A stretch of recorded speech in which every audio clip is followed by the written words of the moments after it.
আসসালামু আলাইকুম। আমি রিফাত রশিদ বৈষম্য বিরোধী ছাত্র আন্দোলন থেকে বলছি।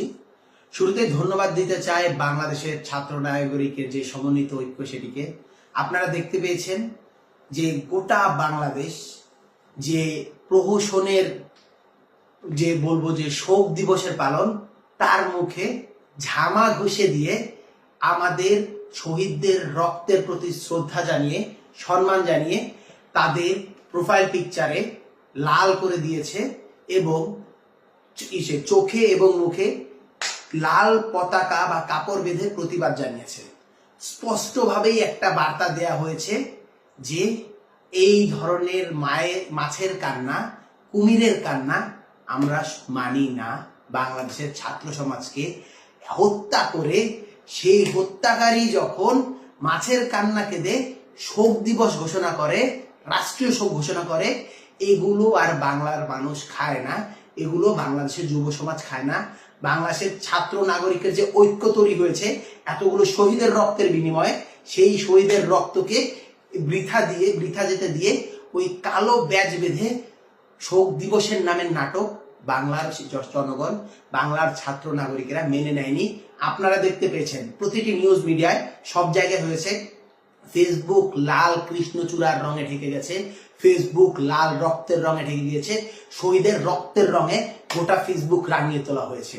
এর সম্পূর্ণ কৃতিত্ব বাংলাদেশের ছাত্র নাগরিক ঐক্যের। আমি আপনাদেরকে শুরুতে ধন্যবাদ দিই। আমরা আগামীকালের কর্মসূচির কথা বলতে যাচ্ছি। আগামীকালের আমাদের কর্মসূচি হলো march for justice. March for জাস্টিসটা কেন গুরুত্বপূর্ণ হয়ে উঠলো তার জন্য আমি একটু সময় নিয়ে একটু ব্যাখ্যা করছি। আপনারা দেখতে পেয়েছেন কি, আমাদের সমন্বয়কদেরকে হসপিটাল থেকে তুলে নিয়ে যাওয়া হলো, ঘরের তালা ভেঙে তুলে নিয়ে যাওয়া হলো। কি বলা হলো? শুরুতে তাদেরকে গুম করা হলো, পরে যখন হলো গিয়া দেশীয় এবং আন্তর্জাতিক নানাবিধ প্রেশার এবং সকলের সম্মিলিত সকলের ক্ষোভ যখন তাদের উপর চলে আসছিল, তখন তারা দেখালো ডিবি অফিসে তারা সহি সালামতে হেফাজতে আছে। কারণ তারা নাকি নিরাপত্তা সংকটে ভর্তি ছিল। তাদের নিরাপত্তা সংকটের জন্য দায়ী কারা? আপনারা। তাদের নিরাপত্তা সংকটের জন্য দায়ী কারা? ছাত্রলীগ, যুবলীগের মতো টেররিস্ট সংগঠন।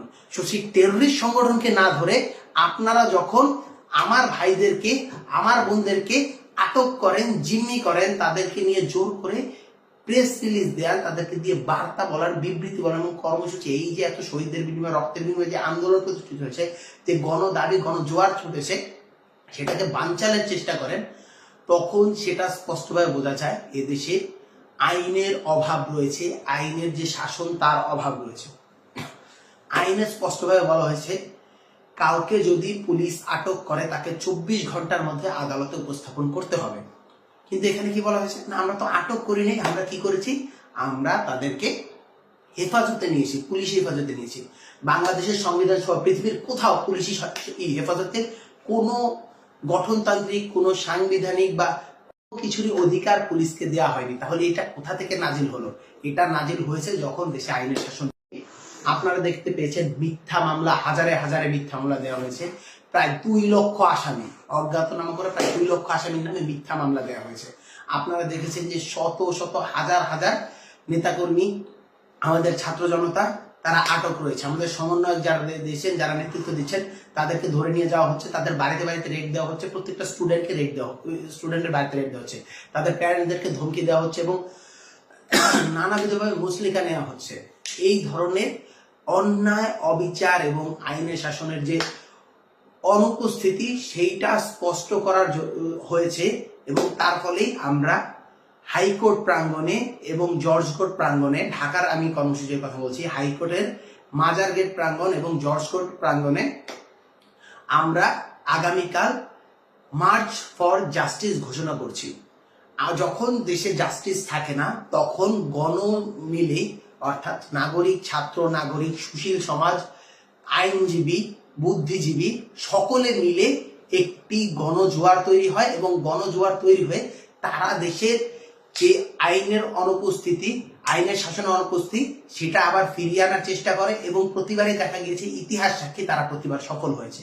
সো আমরা বিশ্বাস করি যে আইনের শাসনের অনুপস্থিতির জন্যই বাংলাদেশে আজকের এই গণহত্যা হয়েছে, এই গুম খুন নির্যাতনের সংস্কৃতি চলছে, সেই আইনের শাসন ফিরিয়ে নেওয়াকে আমরা আমাদের মার্চ ফর জাস্টিস যে কর্মসূচি, সেই কর্মসূচির মাধ্যমে আমরা প্রতিষ্ঠিত করতে পারবো। সো আগামীকালের কর্মসূচি মার্চ ফর জাস্টিস। সেই মার্চ ফর জাস্টিসের আমি আবারও ঢাকার স্থানগুলো বলে দিচ্ছি: হাইকোর্টের মাজার গেট প্রাঙ্গণ এবং জর্জ কোর্ট প্রাঙ্গণ। এবং ঢাকার বাইরে যারা আছেন তারা কিভাবে কর্মসূচি পালন করবেন, আপনার নিজ নিজ জেলার বাস্তবতা অনুসারে, সময় অনুসারে, সুযোগ অনুসারে আপনারা যে সমন্বয়ক আছেন তাদের সাথে যোগাযোগ করবেন। এবং আপনারা সম্ভব হলে আপনাদের জেলার যে জজ কোর্ট রয়েছে, জেলা কোর্ট, সেই জেলা কোর্টে গিয়ে কোর্টের সামনে আইনজীবী, শিক্ষক এবং সুশীল সমাজের সমন্বয় আপনারা একটি মার্চ করবেন, একটি পদযাত্রা করবেন। এবং যদি সেটির বাস্তবতা না থাকে বা সেটি সম্ভব না হয়, আপনারা আপনাদের ক্যাম্পাসের সামনে জড়ো হয়ে একটি মার্চ করবেন। তবে মনে রাখবেন, আমরা কিন্তু আইন প্রতিষ্ঠার জন্য আমাদের এই মার্চ করছি। আমরা কোনোভাবে আইন নিজের হাতে তুলে নেব না, আমরা ভায়োলেন্স করব না। আমরা কখনোই ভায়োলেন্সের জন্য নয়, আমাদের বাংলাদেশের শিক্ষার্থীরা কখনো ভায়োলেন্সকে সমর্থন করে না। তবে যেহেতু দেশীয় এবং আন্তর্জাতিক আদালতে প্রতিরোধের যে অধিকার, আত্মরক্ষার অধিকার সবাই রয়েছে, যদি আমাদের উপর হামলা করা হয় তবেই আমরা প্রতিরোধ গড়ে তুলব এবং নিজেরা সেফ থাকার চেষ্টা করব। আমরা ক্যাজুয়ালিটিস চাই না, আমরা শান্তি চাই, আমরা আমাদের দাবি আদায় করতে চাই। সকলকে ধন্যবাদ। আগামীকালকে কর্মসূচি পালন করবেন এবং আজকের কর্মসূচি তীব্রভাবে সফল করার জন্য আমি সকলকে ধন্যবাদ জানাচ্ছি। বৈষম্য বিরোধী ছাত্র আন্দোলনের পক্ষ থেকে রিফাত রশিদ।